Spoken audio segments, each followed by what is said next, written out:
Bienvenidos a todos. Muchísimas gracias por estar siempre ahí, siempre atentos, siempre exigentes. Bueno, la interacción es enorme. Sé que se va dando entre todos ustedes. Sepan disculpar realmente prácticamente la continua ausencia que uno presenta en esas redes que voy viendo, que vamos revisando, inclusive con nuestro productor digital, con nuestro diseñador y también colega periodista Nahuel Esperanza. Pero imaginarán ustedes que es imposible que podamos entrar en una interrelación fluida, dada la cantidad de trabajo que estamos teniendo, afortunadamente, desde el punto de vista laboral, desafortunadamente, desde el punto de vista de los contenidos que tenemos que brindarle a todos ustedes, desde, digamos, la perspectiva de análisis respecto, bueno, a un Estado de Derecho uruguayo que ha sido ya prácticamente desmantelado, que le queda el cascarón, le queda la forma. Y hoy vengo con un programa también muy especial dentro de este ciclo que he titulado Presagios de una desgracia anunciada. Uruguay hoy, se podría poner arriba título, Uruguay hoy, dos puntos, presagios de una desgracia anunciada. Y evidentemente la desgracia anunciada es este gobierno del Frente Amplio ya en una cuarta edición histórica, desarrollando un modelo socialista, marxista, leninista, que está claramente afiliado a las propuestas doctrinarias del Foro de San Pablo, que por otra parte va siendo desmantelado. Digamos que en este nuevo tablero de ajedrez del mundo,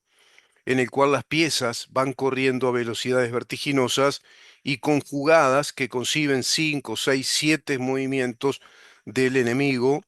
en este orden mundial que instaló Donald Trump desde su segunda presidencia ya en su administración desde la Casa Blanca,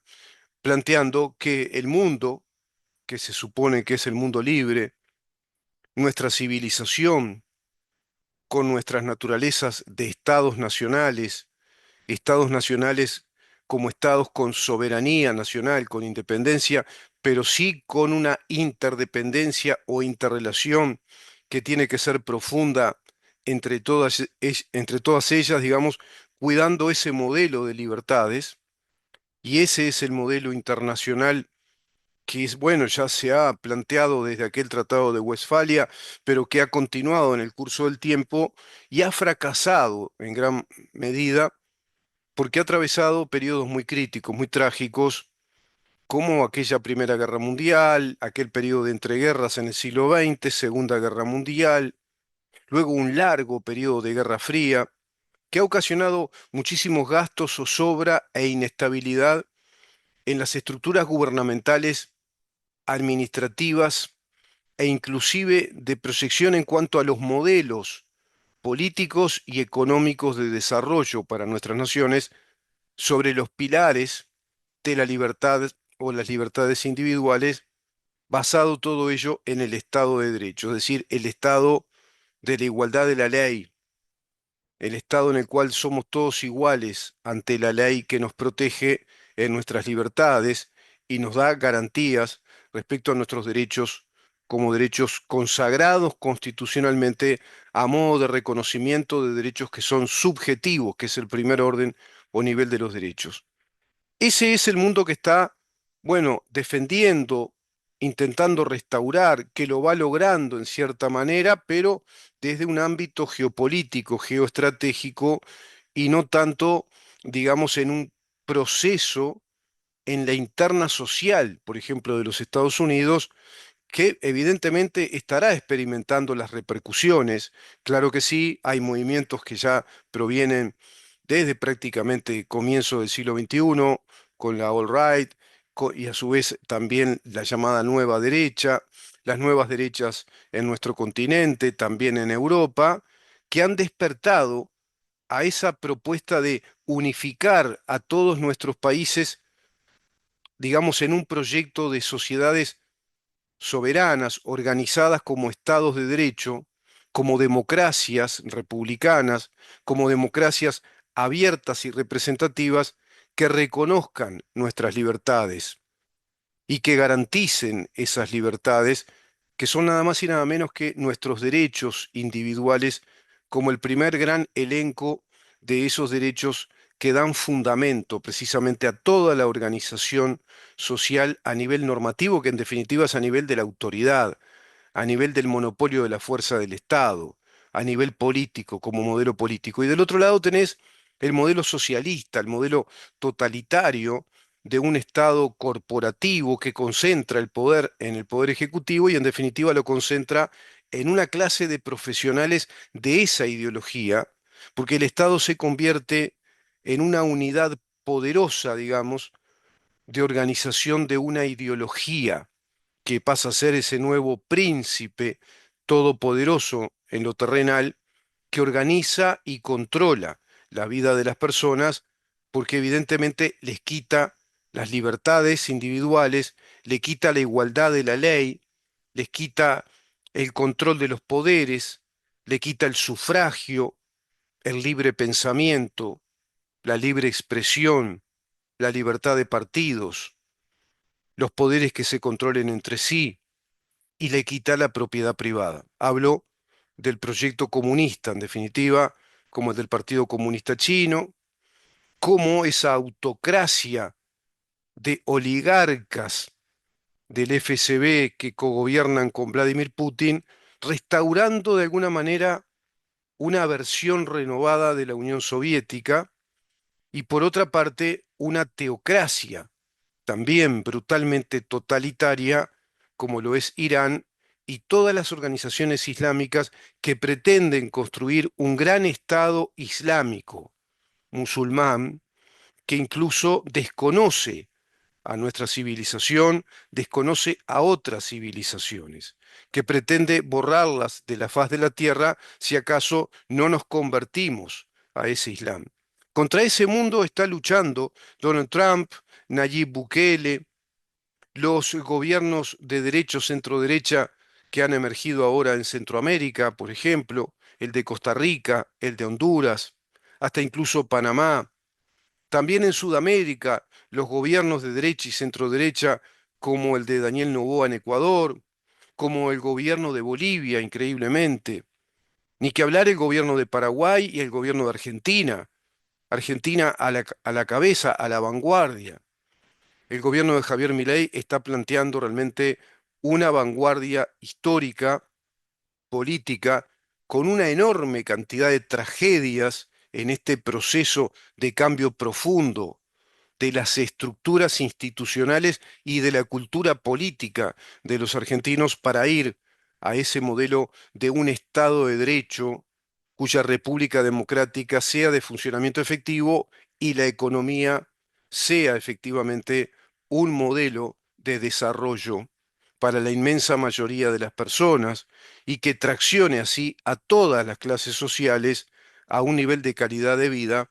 que supere abiertamente estas desgracias que tenemos como países sometidos a estas recetas populistas que lo único que están haciendo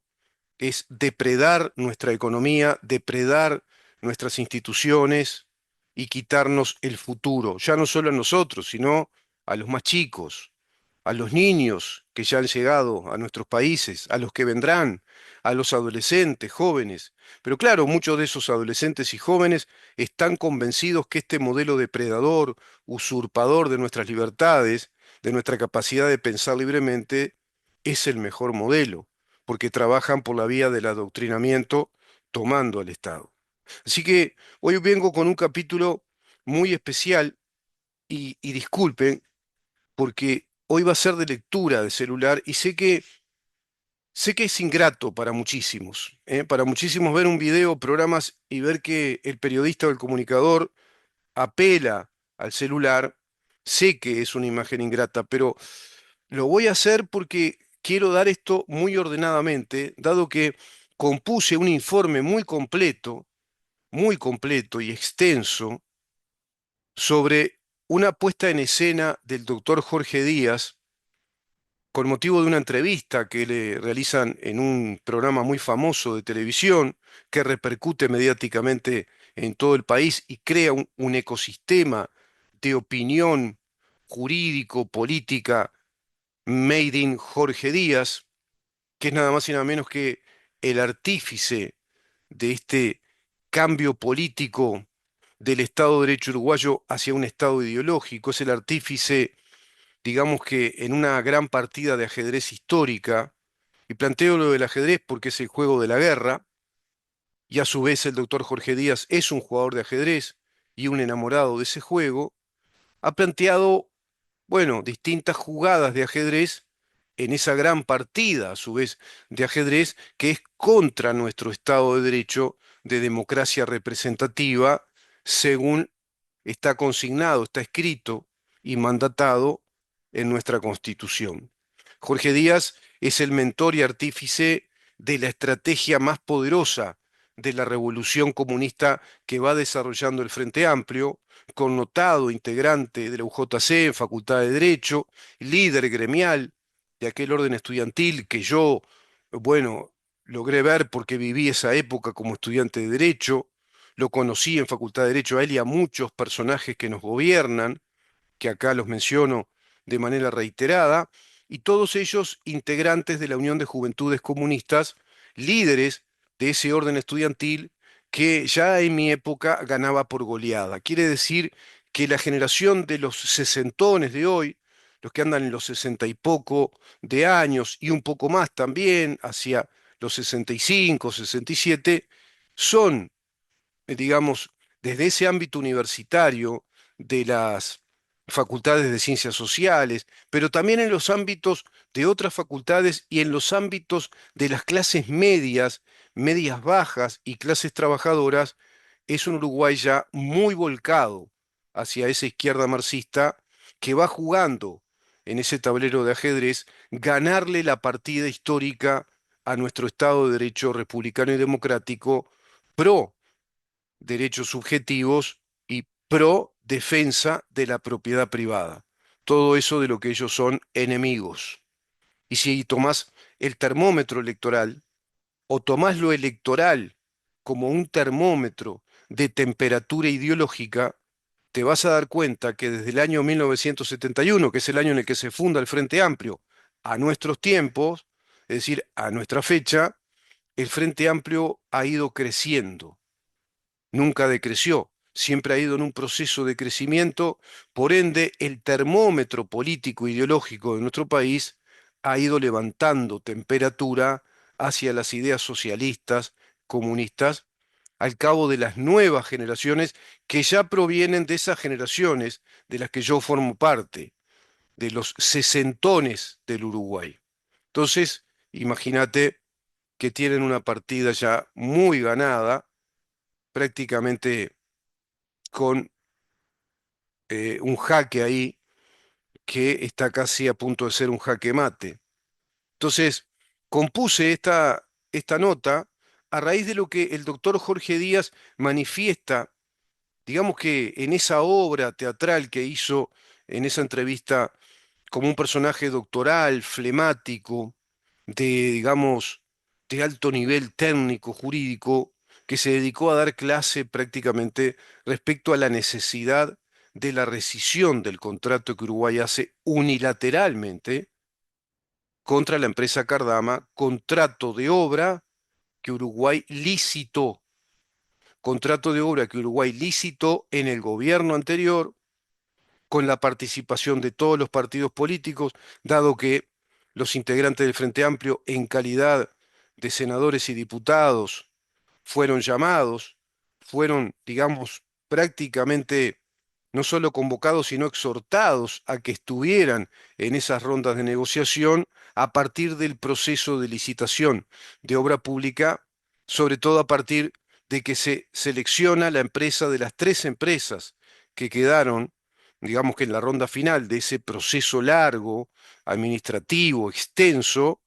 que logró concluir, bueno, en la opción de una empresa de esas tres, que es la empresa Cardama, una prestigiada empresa gallega que tiene muchísimos años, más de un siglo, cumpliendo esta tarea de construcción de barcos, de reparación de barcos, también de construcción de obras sanitarias, y que jamás ha tenido un pleito, que jamás ha tenido, digamos, una rencilla, un diferendo judicial respecto a alguna obra mal hecha o alguna especie de estafa o de contrato fraudulento. Sin embargo, este gobierno esgrimió el argumento obsesivo, insistente o enfático, si vos querés, de la necesidad de rescindir el contrato, descubriendo a un contrato accesorio de seguro por incumplimiento del contrato, un contrato accesorio de garantía, es decir, es un contrato paralelo, subalterno al contrato principal realizado con otra empresa, cuando se descubre que esa empresa, bueno, era falsa, era una empresa fantasma, una empresa trucha, que en definitiva esa empresa perjudicó a ambas partes, pero se habían presentado más garantías, se habían presentado tres garantías más y fue el Estado uruguayo el que optó por esa garantía, bueno, seguramente cayendo en la trampa, pero en definitiva ese contrato muy accesorio que además simplemente planteaba cubrir el 4,2% del total del monto de la obra de construcción de dos patrulleros, de dos naves marítimas patrulleros bajo el modelo OPB-87, es evidente que es prácticamente irrelevante. Ese contrato es un contrato muy subalterno que no habilita a rescindir un contrato principal si el contrato principal está en cumplimiento de parte de la empresa que está comprometida contractualmente con la realización de obra. Y eso emiten, digamos, la empresa Cardama y los organismos técnicos de auditorías que están avalados, inclusive por la Sociedad Marítima Internacional, por la OTAN y por los convenios que hay de protección a inversiones, por ejemplo, entre España y Uruguay. Pero resulta que este gobierno insistió con eso, luego cambió la argumentación, mutó hacia el incumplimiento de la obra en sí. Fueron directamente a los hitos de obra para atacar al contrato principal, cosa que no habían hecho al comienzo. Se ve que pensó Jorge Díaz, nos estamos equivocando, estamos insistiendo demasiado en un contrato subalterno, ante lo cual incluso el ministro de Economía, recuerdo, Gabriel Odone, experto en estos temas, fue el asesor económico que creó el modelo de negocios, perdón, el modelo de negocios que Uruguay hizo con Catón Natí, para que se hagan una idea, trabajó siempre en el sector privado. Gabriel Odone es un economista prestigiado, con un doctorado en economía, asesor en modelos económicos, estrategias, y fue quien diseñó el modelo económico que Uruguay contrató con Catón Natí, por ejemplo. Y apenas vio esto, lo que dijo O'Donnell, sin mucha dramatización, es, bueno, un contrato accesorio se cambia por otro y se terminó el problema. No hay ningún impedimento. No va a impedir que el contrato principal siga su curso si se está en cumplimiento del contrato principal. El propio O'Donnell dijo eso, yo creo que hasta inocentemente, descalificando la postura dramática que asumió Presidencia de la República a instancia del asesoramiento letrado de Jorge Díaz, soplándole esta dramatización y necesidad de forzar, digamos, a esa rescisión unilateral al propio presidente Yamandu Orsi, que evidentemente no sabe ni dónde está parado. Entonces, hizo una puesta en escena respecto a este tema, manifestando que él estaba realmente azorado en relación a un periodista que insiste mucho en que Uruguay va a violar con esta rescisión unilateral del contrato, va a violar tratados internacionales de cooperación y protección a las inversiones. No sé si se dirigía a mí, porque soy el que más insisto en esto. No sé si se dirigía a Javier Bonilla, que es otro periodista altamente especializado, que va dando informes desde España incluso, planteando precisamente que esto inexorablemente va a tomar el curso de la justicia internacional. Y es efectivamente así, ahora te lo voy a explicar. Y por eso intitulé Uruguay rescinde unilateralmente un contrato de obra. ¿Qué jugada de ajedrez juega el doctor Jorge Díaz? Este es un informe y un compendio que desarrollé. Dicho conflicto va a la justicia internacional, no te quepa duda, por más que el doctor Jorge Díaz diga lo contrario, pero yo me permito desarrollar una suerte de ironía. Entonces, para aquellos que me lean, porque este artículo va a aparecer también publicado en nuestro Facebook, en nuestras redes sociales, es extenso, te repito, es extenso, pero empiezo diciendo, qué enjundia jurídica, qué anatema para un jurista como el doctor Jorge Díaz. ¿Qué tan alto vuelo de discernimiento jurídico en un hombre que sobre sus hombros porta un calificado conocimiento normativo y técnico? Y qué bueno que este gran señor nos aclare a muchos ignorantes que cuando insistimos que la rescisión de Uruguay con el contrato principal hecho en relación con Cardama nos conduce a un pleito internacional, estamos en un profundo error. Error natural de ignorantes, claro, o en algunos casos apenas de legos en la materia, que recién están estudiando un poco la materia, el derecho. Así que no digamos más que esta rescisión unilateral del contrato de obra que Uruguay hace en relación a la empresa gallega Cardama va a conducirnos a una vía judicial internacional inexorable.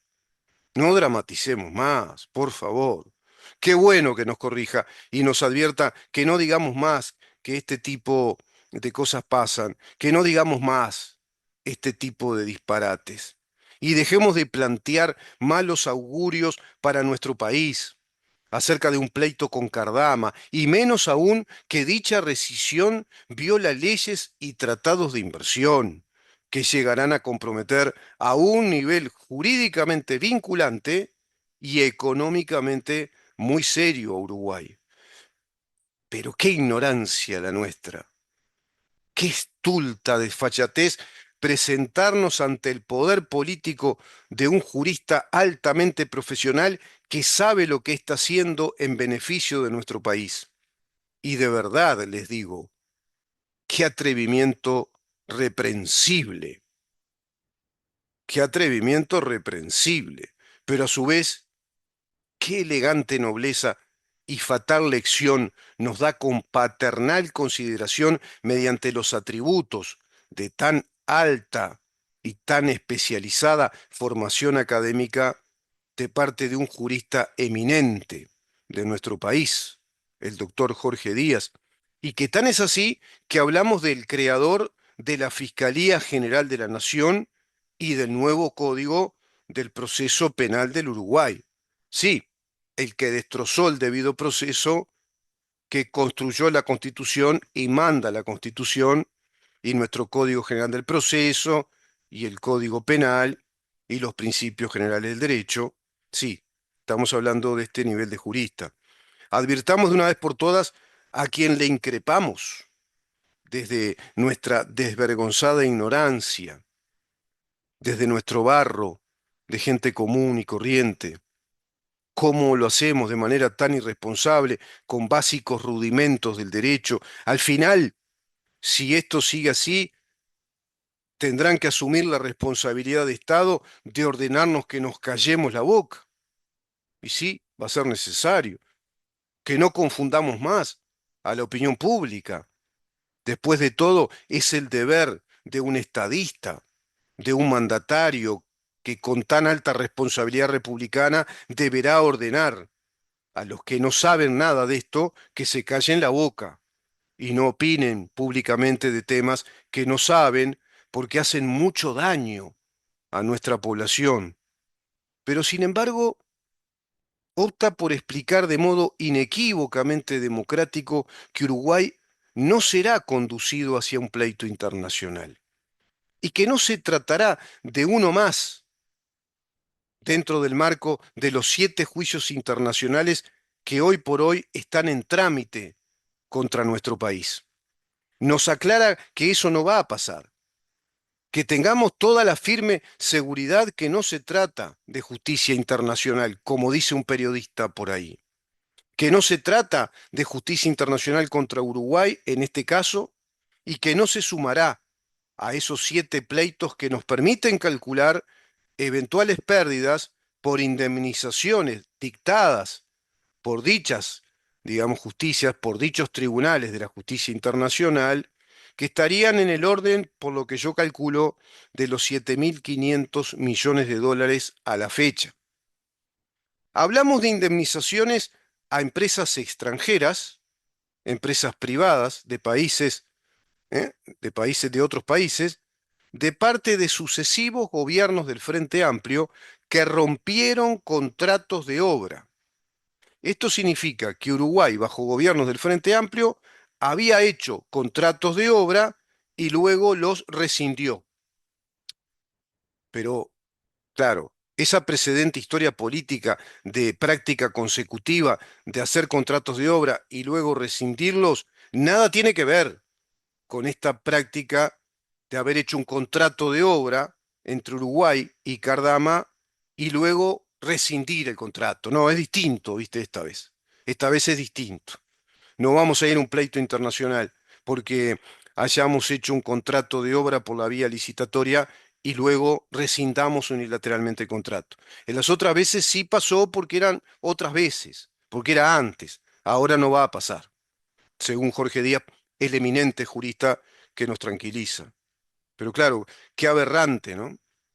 La ignorancia que plantea que el incumplimiento o el diferendo jurídico en el marco de un contrato comercial de obra con una empresa extranjera solo podrá dirimirlo la justicia internacional. Qué aberrante ignorancia de nuestra parte. Claro, todo esto que acabo de redactar, te decía, con esmerada mediocridad, en esta ironía, tan solo pretende demostrar cómo se desarrolló el montaje mediático que el doctor Jorge Díaz dramatizó, digamos, a modo de un anatema jurídico del derecho público, de parte de los periodistas o del periodista que plantea estas cosas, a modo de una enorme ignorancia, y que, claro, esto confunde a la opinión pública. Por ende, voy a explicar por qué digo todo esto, por qué ironicé. ¿Por qué a su vez esta ironía pretende colocarte en la dramatización que hizo el doctor Jorge Díaz respecto a su estrategia política del desarme de un contrato de obra de 2 patrulleros OPB bajo el gobierno anterior, que en definitiva a las claras habla de un ataque político al gobierno de Luis Lacalle Pou y también de aquel ministro de Defensa, Javier García? Hay un ataque evidente, pero muchos son los motivos de esta rescisión con Cardama, pero todos son políticos. No hay un motivo jurídico válido. Primero quiero preguntarme, ¿qué jugada de ajedrez está llevando a cabo el doctor Jorge Díaz? Sinceramente no sé de qué tipo de jugada de ajedrez estamos hablando. Obviamente el movimiento de una quizá recóndita cacería aldeana, de una especie de cacería muy pueblerina hacia un movimiento de guerra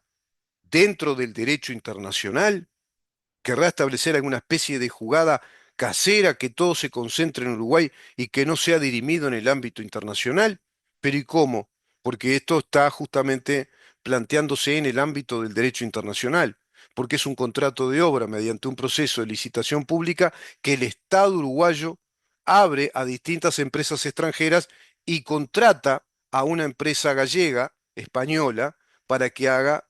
esta obra de los 2 barcos, de las 2 naves patrulleras, es decir, hace el contrato de obra en el ámbito del derecho internacional. No logro entender. Hice referencia analógica al ajedrez porque sabido es que el doctor Jorge Díaz es un gran jugador de ajedrez y amante de este juego milenario de la guerra, porque el ajedrez es un juego milenario de la guerra. Muchos historiadores lo atribuyen a un origen hindú o indio, otros que proviene de territorios más bien del Medio Oriente, pero parecería que es un juego que se origina en la India y que va a adoptar la aristocracia europea, digamos que como una moda de estrategia de guerras, no una moda social, y que luego van a ver que es efectivamente digamos, un juego estratégico que te plantea una maquette de guerra muy interesante, ya directamente las cortes de aquellos reyes prácticamente en el Renacimiento. Así que no sé cuál es la jugada, porque el juego de ajedrez es un juego de planificación, de estrategias y tácticas de movimiento de guerra. No sé si hay un jaque a la reina, por ejemplo, que ya haya hecho Jorge Díaz, de parte de Jorge Díaz, porque es bastante visible. Te traduzco, jaque a la reina es nuestra república y así todas sus instituciones. Esa reina está hackeada en el tablero casero del ajedrez que está jugando Jorge Díaz acá, liderando, digamos que, la guerra civil legal, la guerra civil institucional contra nuestra democracia. Por otro lado, no sé si la que convirtió en reina, porque a reina muerta, reina puesta, que es la República Socialista del Uruguay, que es lo que se está construyendo. Una especie de República Popular Socialista del Uruguay, de talante solidario, de justicia social, sociedad inclusiva, derechos de colectivos. Todo eso que ha remozado el marxismo, que ya no te habla más de dictadura del proletariado, de lucha de clases liderada por los trabajadores o los obreros, sino que ahora te fracciona a la sociedad en distintos colectivos y hace un abanico muy amplio de una lucha, de una tarea, digamos, identitaria de lucha contra un enemigo creado que es el capitalismo y las democracias representativas, que en definitiva son el sustento político del capitalismo y del individualismo de nuestros derechos individuales. No sé si se permite a sí mismo salvar a esa partida que ya prácticamente ganó en Uruguay, desarrollada en el ámbito internacional, con Cardama en el ámbito a su vez de este acelerado cambio del orden mundial en geopolítica, desde la administración capitalista y republicana del imperialista Donald Trump. No sé si sabe el movimiento del peón pasado, que es los peones no se los toman demasiado en cuenta, sino que son los que se mueven rápido y se sacrifican bastante para ir haciendo movimientos mucho más estratégicos, más complejos con las otras piezas, pero sirven y mucho. Y puede haber algún peón que va quedando ahí como en el olvido y se lo está utilizando, el jugador experto lo utiliza y cuando parece que está prácticamente por perder por jaque mate, ese peón pasado, ese peón no advertido, hace el movimiento adecuado para darle jaque mate a quien pensaba que estaba a punto de dar el jaque mate. No sé si sabe del movimiento de un peón pasado, que será una jugada clave en este orden geopolítico mundial del jaque mate del proyecto global comunista que pretende la amada China del Partido Comunista Chino de parte de todos los integrantes de todo este gobierno del Frente Amplio, al que dirige con mano firme y experta de alto jurista calificado el doctor Jorge Díaz. Porque esa reina es tan solo la majestad violada de nuestra pequeña nación para poner otra majestad preñada de demonios del fracaso para la gente, para la libertad, para el desarrollo económico y la dignidad de nuestro pueblo dentro de un ajedrez mundial en el cual las jugadas son dispuestas por expertos jugadores necesariamente sabios, técnicos en extremo y experimentados en el arte, precisamente ciencia de la guerra en el ajedrez, de mover fichas con las cuales movilizan apuestas multimillonarias en dinero, en personas, en territorios y en soberanías nacionales. Pero agreguémosle que al ajedrez también se le aplica otro juego muy experto de guerra, tan experto como el ajedrez, y por momentos más sutil y más peligroso, que es el Go, el juego chino de las fichas, que es un juego que pretende ganar territorio y cercar al enemigo. Fue el juego que jugó Ho Chi Minh, fue el juego que jugó Mao Zedong, pero hoy es el juego que también juega Donald Trump. Hoy es el juego que también juega Javier Milei. Hoy es el juego que también juega Nayib Bukele. No solo juegan al ajedrez, aprendieron y muy bien a jugar el Go, que es el arte de la mentira, el arte del engaño, el arte de hacerse el gil, el arte de prepotear con los aranceles, el arte de plantear prácticamente la ridiculez de llevar lo empresarial a lo geopolítico internacional, anatema para los puristas de las relaciones internacionales, cuando Donald Trump dice, te compro la isla, te la compramos, y descalabra todo el acartonado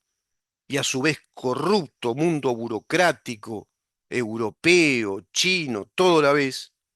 porque es una actitud desenfadada que por momentos parece la de un idiota, la de un adolescente altanero, como también se lo ve en Milei o en Bukele o en Giorgia Meloni, pero están jugando un Go, como lo está haciendo el Frente Amplio, también jugando un Go con esta estratagema de Cardama y dale con Cardama y el pleito con Cardama, que es una enorme pantalla que detiene a la opinión pública, que marca la agenda de la actividad política legislativa como un todo, que marca la agenda periodística como un ecosistema de información reiterada, y es el gran tema, la rescisión de Cardama y qué va a pasar, y al final deciden la rescisión, y vamos a ver de qué se trató y en dónde estaba el fraude. Pero ¿de qué fraude? Si ya no se habla más del contrato subalterno, ahora se habla de que el fraude tiene que ver con la deficiencia en la obra que está haciendo Cardama y los informes que presenta los ponchazos según el estudio del Piazzo, el estudio que siempre asesora jurídicamente a Presidencia y que tiene un vínculo muy estrecho con el eminente jurista Jorge Díaz, el mentor, como sí fue el mentor del Código del Proceso Penal y el mentor de la Fiscalía General de la Nación con ese modelo fiscalista acusatorio adversarial, es el mentor de la rescisión unilateral de un contrato principal de obra con la empresa española Cardama. ¿Qué Dios detrás de Dios? La trama empieza. ¿Quién mueve al jugador y el jugador la pieza? Jorge Luis Borges, el poema Ajedrez, en el libro El Hacedor. Seguinos porque vamos a seguir conversando respecto a todo esto en los próximos videos, profundizando y aportando más información. ¿Por qué? Porque tenemos que saber en dónde estamos. Unite a miembros del canal para apoyar el proyecto de Libertas Uruguay, de lunes a viernes por CX30, 11:30 AM, de 11 de la mañana a 1 de la tarde. ¿En dónde estamos?